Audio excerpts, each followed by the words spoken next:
Salatullah, salamullah, ala toha rasul. Sallallahu alaihi wasallam wa alihi washabihi wa dzurriyyati wa qurrati wa alibadi ajmain. Wa ila musanifatil kitab wa mukatibilatil kitab wa masyayikhi wa ustadi wa usuli wa furu'ihim wa jami' masyayikhina wa ustadina wa usuli wa furu'ihim wa jami' talamitana wa liman fadi wa barakati adil kitab wa adil ulum fid dunya wal akhirah. Al-Fatihah. A'udzu billahi minasyaitonir rajim. Bismillahirrahmanirrahim. Alhamdulillahi rabbil alamin. Arrahmanir rahim. Maliki yaumiddin. Iyyaka na'budu wa iyyaka nasta'in. Ihdinas siratal mustaqim. Siratal ladzina an'amta 'alaihim ghairil maghdubi 'alaihim waladdallin. Amin. Bismillahirrahmanirrahim. Qala al-mu'allif rahimahullah wa nafa'ana wa nafa'ani bi ulumi fid darin. Amin ya rabbal alamin. Meneruskan daripada syarat atau yang harus kita lakukan sebelum kita mengerjakan sholat. Yang kemarin ada 5. Yang nomor 1 kemarin sudah diterangkan malam Sabtu kemarin, yaitu kita harus mensucikan diri kita dari hadas kecil dan besar, dan mensucikan diri kita dari najis. Itu yang pertama, ya.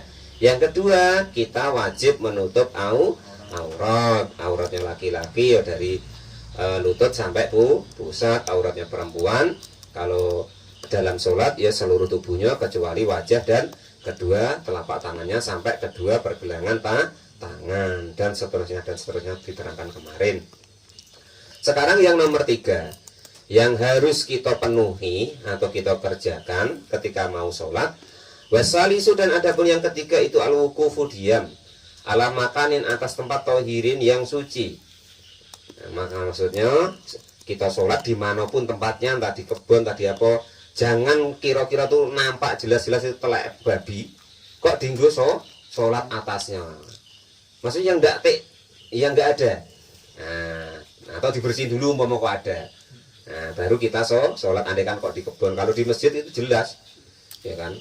Iyo saking gableke, saking nemene, mosok nengok itu kotoran cicak kok ditegaki untuk sholat, kan itu.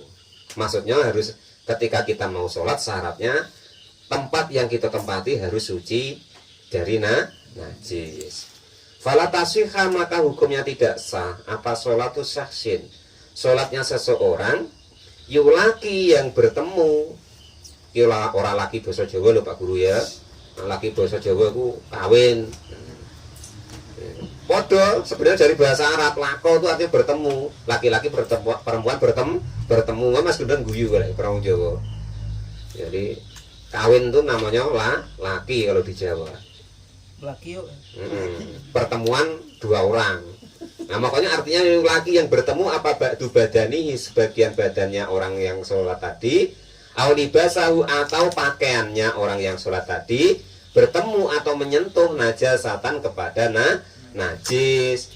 Fikiyamin, baik ketika dia berdiri, atau dia berdiri tidak kena aukuudin, atau ketika dia nanti duduknya, aurukuin, atau duduk nggak kena, atau ketika rukuk dia mengenai najis, au sujudin, atau ketika sujudnya. Maksudnya tempat yang dia gunakan untuk sholat itu harus tidak tersentuh najis ketika tegak, ketika duduk, ketika rukuk, ketika sujud, ataupun pakaiannya jangan tersentuh najis. Maksudnya begitu.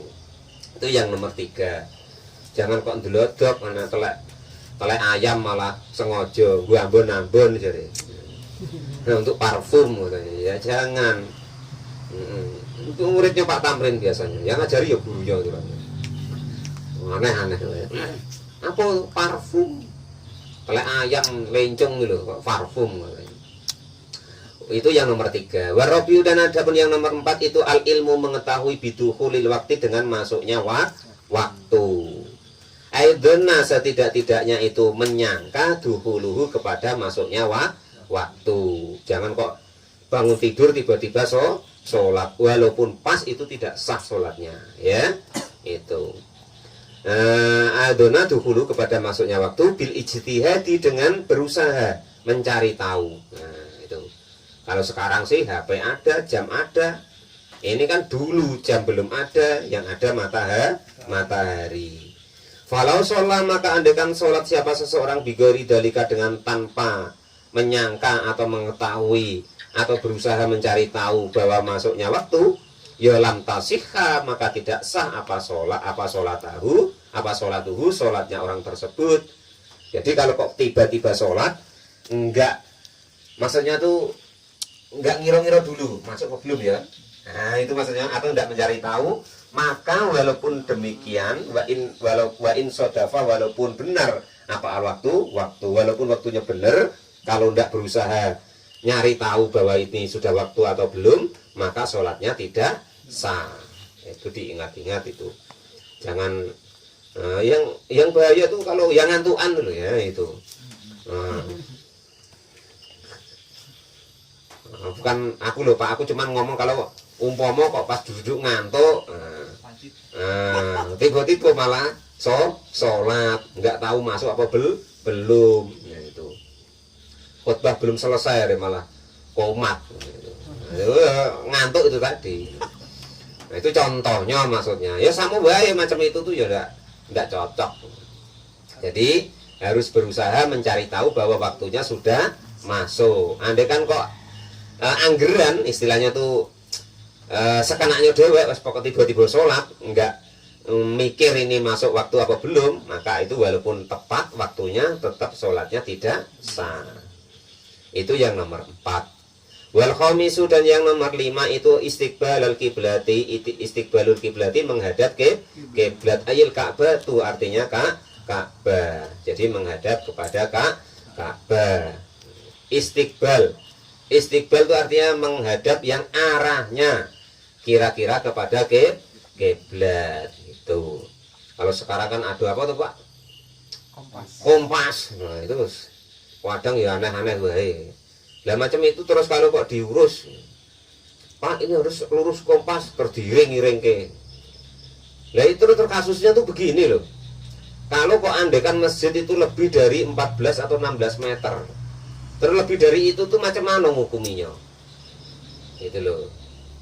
Ya pokoknya ngikutlah para ulama kita, pokoknya kira-kira arah ke sana. Ya kalau kita ya kira-kira arah ke barat. Kalau diibaratkan oleh Imam Nawawi dalam contohnya dalam kitab Nihayatul itu kan, nah itu macam ini loh dicontohkan. Ini Pak Guru Tamrin kan ngaji ngadep saya, Mas Sadat kan iya, kalau itu kan diluruskan ya enggak ngadep saya. Nah itu Bang Irul walaupun itu kan enggak lurus-lurus nian, nah walaupun macam ini Mbak Sabar kan tetap dikatakan menghadap kepada gurunya atau pemateri walaupun enggak lurus-lurus nian. Itu maksudnya analogi dari Imam Nawawi Al-Bantani itu seperti itu.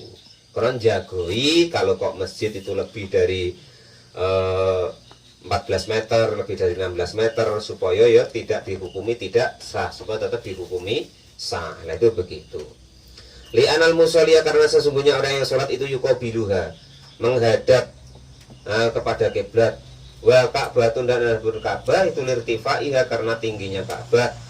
Wastiqbaliha, dan menghadapnya kepada Ka'bah bisa dari dengan dada. Itu syartun sebagai syarat liman bagi orang qadaro yang mampu siapa orang tersebut alaihi kepada menghadapkan dadanya ke arah kiblat. Ya kalau pas umroh iyalah. Ya kalau di sini gitu. Ya kan sekarang gue ada yang namanya apa Pak yang lurus itu kan, untuk ukur lurus loh, kompas. Nah ini pas Ka'bah nih, nah, itu. Ya kalau ada itu, ya kan kamu yang pegang. Lah orang sholat kan ya di kebun, ya di rumah, ya di macam-macam. Enggak semuanya orang tuh sholat di masjid. Enggak semuanya orang Islam tuh bawa kompas. Pokoknya kira-kira mengarah kiblat ya sudah lah.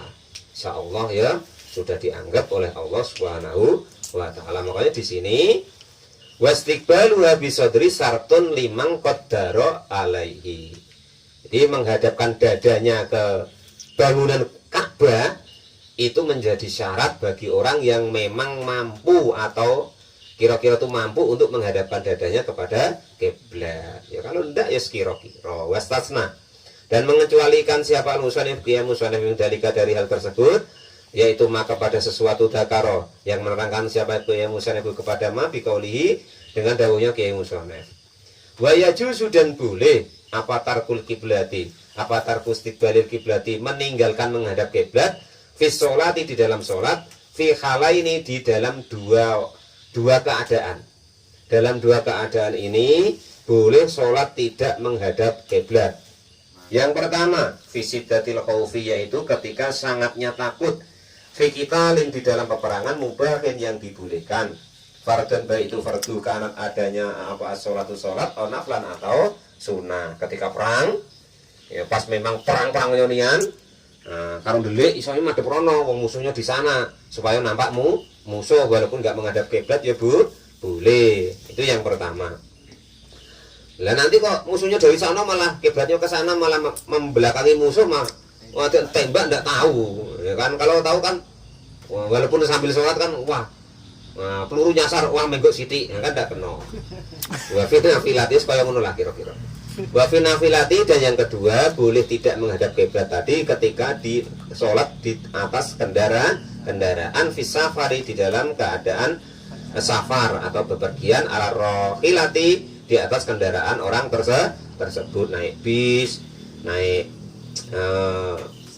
pesawat lah umpama kan, dan kapal dan seterusnya, naik perahu, ya kan, kenter naik perahu. Walil musafiri, dan itu bagi orang yang bepergian, safaron dengan bepergian mubah kan yang dibolehkan. Walau qasiron, walaupun bepergiannya itu dekat. Walau qasiron atanafulu, dalam sunnah soba maksudihi, yang mencocoki dengan maksud tujuan orang tersebut. Waroki budabati, dan adapun orang yang naik kendaraan, layajibu, hukumnya tidak wajib, alaihi kepada orang yang sholat naik kendaraan, tidak wajib apa wadu hujab hatihi, meletakkan keningnya, ala sarjiha, di atas kendaraannya, masalan umpamanya. Nah, kalau dalam keadaan naik bis, ya sujudnya rasa kok sujud kita jengking, menurutku Pak Janis ya dingluk gitu wae. Langko malah ora iso le sujud piye, maka jungkel gitu. Bal yumi'u, balik boleh isyarah biruku'ihi, dengan rukuknya, wa sujudi, dan sujudnya. Yang penting agak dingkluk dikit, kalau sujud ya lebih rendah daripada rukuknya. Wa yakunu, dan ada apa sujudnya itu afadu, lebih rendah, min ruku'ihi, dari rukuknya. Wa amal masih, dan adapun orang yang dalam perjalanan tapi jalan kaki, fayutimu, maka menyempurnakanlah siapa orang yang jalan kaki, menyempurnakan ruku'ahu kepada rukuknya, wa sujudahu, dan sujudnya. Kalau kok dia jalan kaki nggak naik kendaraan, ya rukuk dan sujudnya seperti sholat biasa. Wa yastakbilu, dan menghadaplah siapa orang yang jalan kaki, al kiblat, kepada kiblat, fihima, ketika rukuk dan sujud. Walayamsi, dan tidak boleh berjalan ila fi qiyamihi, kecuali di dalam ketika keadaan tegaknya, wa tasyahudihi, dan tasyahudnya. Jadi kalau kok Pak Janis itu lagi zuhud, apa yang nyepi itu uzlah, jalan kaki masuk terus ke hutan sampai ke Bukit 12 segala macam. Lah itu kalau sholat boleh tidak menghadap ke kiblat, tapi ketika rukuk dan sujudnya diusahakan menghadap ke kiblat. Dan boleh sholatnya itu sambil jalan, tapi jalannya ketika memang waktu tegak atau waktu duduk tahiyat. Ketika rukuk ya jangan sambil jalan, numbur. Ketika sujud ya enggak bisa masa nyungkur-nyungkur kayak babi. Makanya tidak perlu. Nah, itu begitu. Nah, itulah syarat-syarat sebelum kita mengerjakan sholat. Syarat itu apa sih Pak? Sesuatu yang harus dipenuhi sebelum mengerjakan hal tersebut. Sama kalau kita ngambil lesing, ngambil motor, syarat-syaratnya sebelum ngambil KK, KTP, ini itulah. Kalau salah satunya itu enggak ada, biasanya ya enggak dikasih. Samalah dengan sholat ini. Kalau salah satu dari ini semua 5 ini kita tidak kerjakan, maka ya nanti sholat kita tidak absah. Nah, itulah syarat-syarat daripada sholat yang ada 5 kemarin. Wallahu a'lam bishawab. Alhamdulillahirabbil alamin. Besok yang terpenting rukun sholat. Sambung Bang Bro. Tunggu. Sambung gue bawah. Sambil dikit ya. Salam. Banyak itu nggak muat. Tengok di tulisan. Tulis